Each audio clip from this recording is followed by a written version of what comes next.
Hello students, welcome to lecture number 12 of the course on functional analysis. Students, हमने 4 problem के बारे में discuss कर लिया था, तो अब हम एक और प्रॉब्लम नंबर 5 उठाते हैं। इसमें क्या देखते हैं।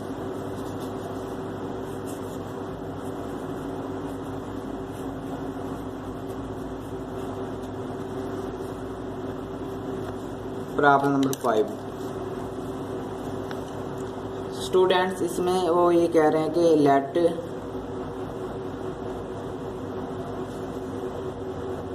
D be a metric on x.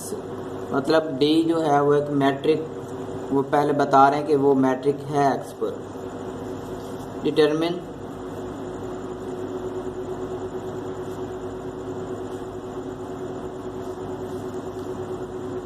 all constants, determine all constants k such that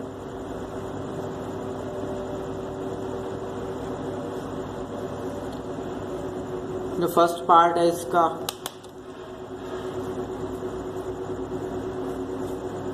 इसमें वो ये कह रहा है कि के डी ये डिस्टेंस फंक्शन है, ये के को स्केलर साथ मल्टीप्लाई हो रहा है,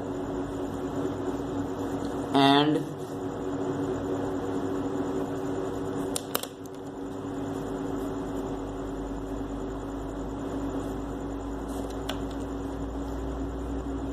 के plus D R matrix on x. Students, उसने हमें पहले दे रखा है फंक्शन डी है कोई, उसने ये नहीं बताया कौन सा, लेकिन वो मैट्रिक है पहले एक्स पर।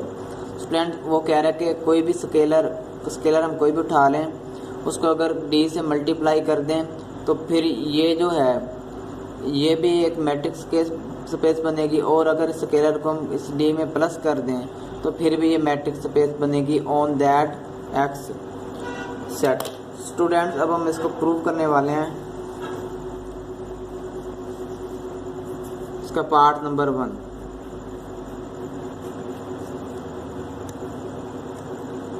स्टूडेंट्स, उसके लिए हम ये कहेंगे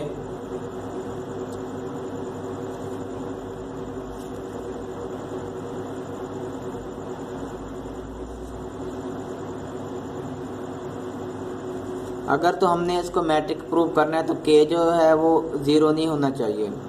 अगर के 0 हुआ तो फिर हम इसको मैट्रिक नहीं प्रूव कर सकते, क्योंकि 0 जब इसके साथ मल्टीप्लाई होगा हमेशा 0 वैल्यू देगा, तो 0 हमें हमेशा नहीं चाहिए। तो यहाँ पे ट्रायंगुलर इनइक्वालिटी भी सेटिस्फाई नहीं होगी।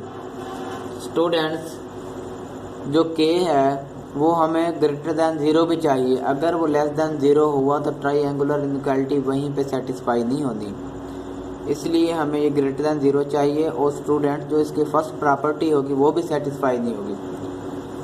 स्टूडेंट्स, पार्ट नंबर 1 के लिए के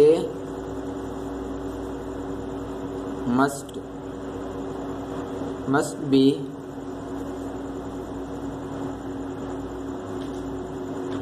ग्रेटर दैन 0, कि ग्रेटर दैन 0 होना चाहिए, तब होगी प्रॉपर्टी सेटिस्फाई हमारी।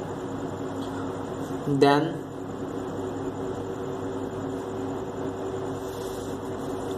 for all x y belongs to set, जो x दिया गया है उससे बिलोंग करते हैं, इसमें z भी मिला लो। we have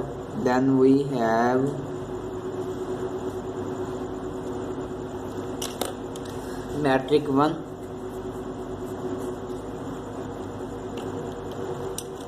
students, we know that students के D is metric on X so distance of x from y is greater than और इक्वल टू 0, क्योंकि ये मैट्रिक है तो मैट्रिक की पहले प्रॉपर्टी ये सेटिस्फाई कर रहा है। अगर इसके साथ हम नॉन ज़ीरो मतलब पॉजिटिव नंबर कोई भी मल्टीप्लाई अगर करवा दें इसके साथ, हमें पता है वो भी ग्रेटर देन और इक्वल टू 0 आएगा स्टूडेंट्स। तो हमारे जो first property M1 property is satisfied.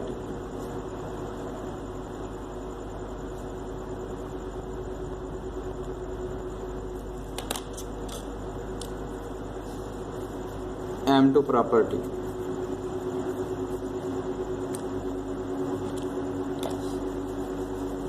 we know that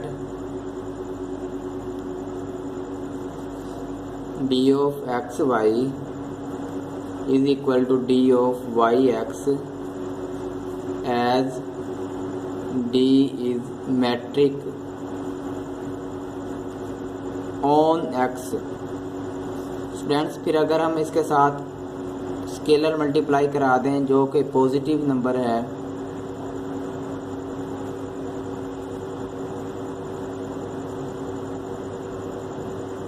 तो स्टूडेंट्स कोई फ़र्क नहीं पड़ेगा, फिर भी वो इक्वल ही रहेंगे। Students M2 property satisfied.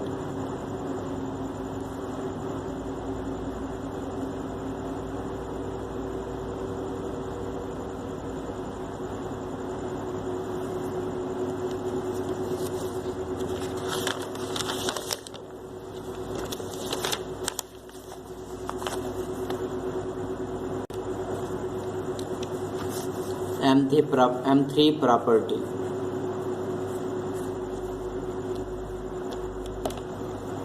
Students हमें पता है कि वो D मैट्रिक ऑन X है, तो हमें उस लिहाज से सही वो मैट्रिक ना मैंने पहले डिफाइन करवा दी है और सिमेट्रिक, अब हम दूसरी डिफाइन करवा देते हैं। हमें पता है कि d of x y is equal to 0 if and only if x is equal to y। ये प्रॉपर्टी सेटिस्फाई होती है because d is metric on R।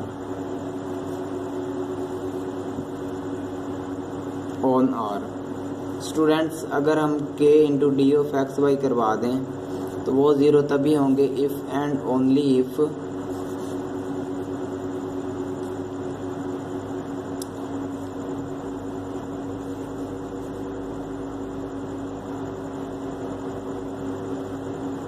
kx is equal to ky, फिर if and only if x is equal to y। M3 is satisfied।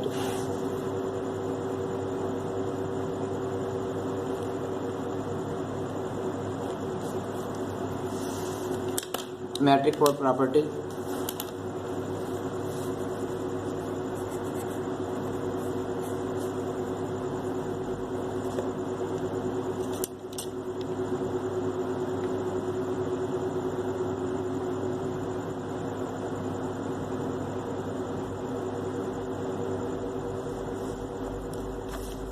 Students matric four property में क्या है,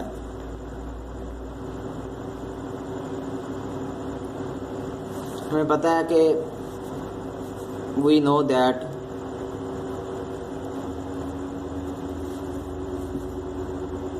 D is metric on R, so that D of xy is less than or equal to D of xz plus D of zy। Students अगर दोनों तरफ अगर हम k से multiply करवा दें, क्योंकि ये पॉजिटिव नंबर है, पॉजिटिव स्केलर है, तो हमारी इनइक्वालिटी पे कोई फ़र्क नहीं पड़ेगा। k into d of x Z plus k into d of Z y. Hence हमारी जो मैट्रिक फॉर प्रॉपर्टी है वो भी सेटिस्फाइड हो गई। स्टूडेंट्स इसको आपको आप यूँ भी सेटिस्फाई करवा सकते हो, आप शुरू से यही उठा लो आपको कि ये ग्रेटर दैन और इक्वल टू 0 है, तो फिर हम अगर k को इधर मल्टीप्लाई कर दें फिर भी डी ऑफ एक्स वाई आ जाएगा। तो फिर हम ये देख लेंगे कि फिर x is equal to y होगा, तभी हमें पता है। From M2 to M4 D is metric on R, hence R together with D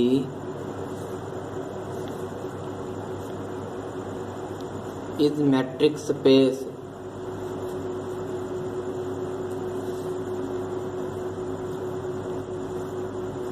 KD कहेंगे, क्योंकि हमारे पास तो KD था ना।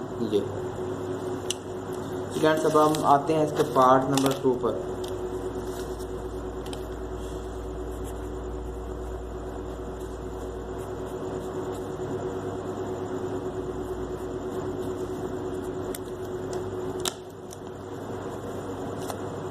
स्टूडेंट्स, पार्ट 2 में है कि हमने KD को क्या करना है, प्लस करना है इसमें।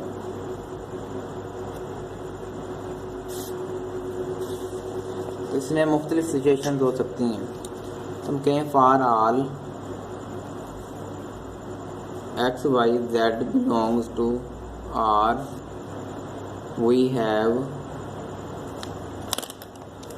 Matric 1 property,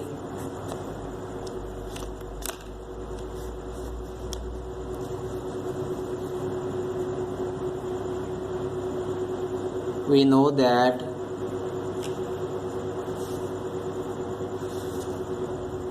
D is metric on R, so that D of x y is greater than or equal to 0।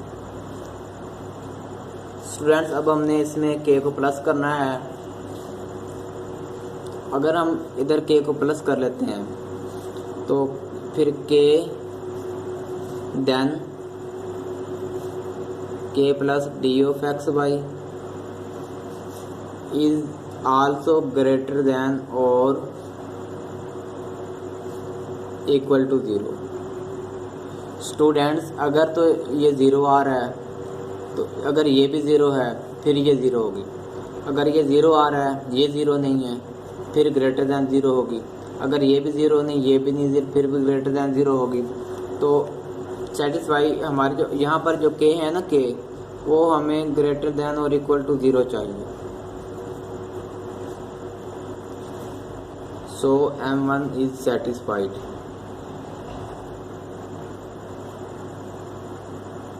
For all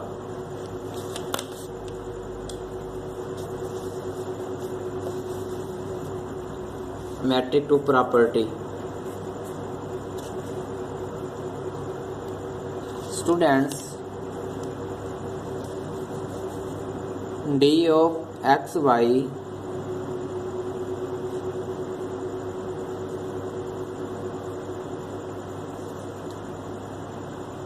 is equal to 0 if हम जानते हैं कि if and only if x is equal to y। Students, यहाँ पर जो हम k लेंगे, k हम 0 लेंगे, k 0 होगा तभी होगा।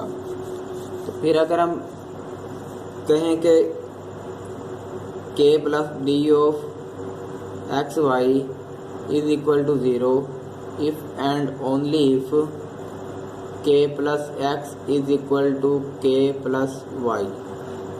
Students, if and only if x is equal to y, तो यहाँ पर जो k है यहाँ पर 0 होगा।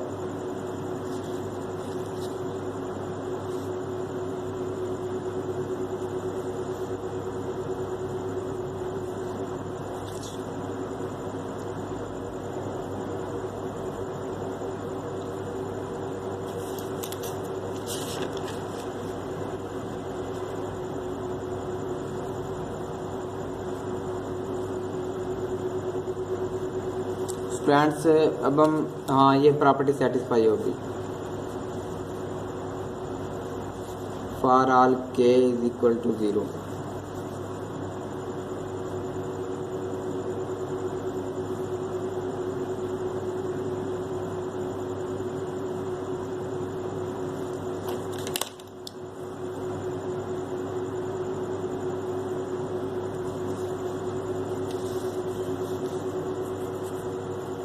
M3 property.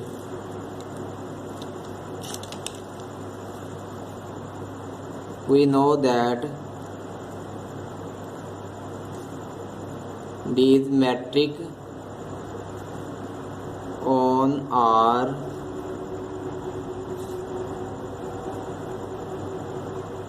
so that D of xy is equal to D of yx. इसमें अगर हम k को प्लस कर लें, इधर भी कर लें और इधर भी कर लें अगर k को प्लस, क्योंकि k एक स्केलर है, कांस्टेंट है, इस पर कोई फर्क नहीं पड़ेगा, फिर ये बराबर ही रहेंगे। चाहे यहाँ पर k जो भी आ जाए, चाहे लेस देन है, 0 ग्रेटर देन है, चाहे 0 कुछ भी आ जाए, फार यहाँ पर फार आल के लिए k के लिए होगा। M4 property, triangular inequality. Students यहाँ पर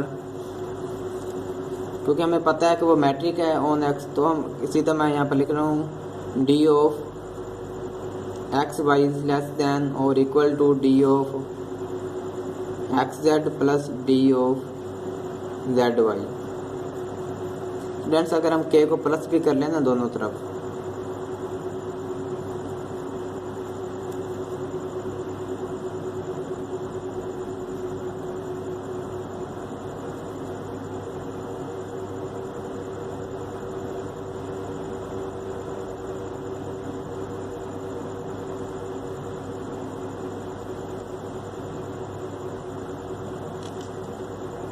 स्टूडेंट्स यूँ नहीं होगा, हम इसको हाँ ऐसे ही कर दो, जिस तरह मर्जी कर दो, हर एक टर्म में तो प्लस हो गई होगा।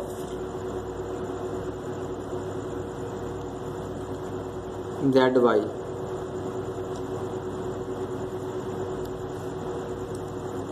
ये अब हमारे पास आ गया, तो इसका मतलब ये हुआ कि M4 is satisfied. M4 is satisfied.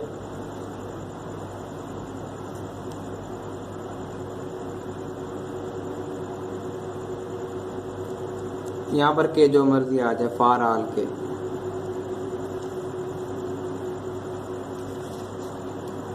तो आप यहाँ पर लिख देना कि d is metric on r and r together with d. मैं वो यहाँ पर लिख देता हूँ, आर टुगेदर विद डी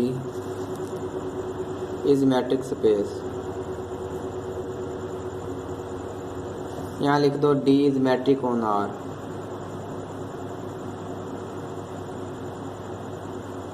बस सही।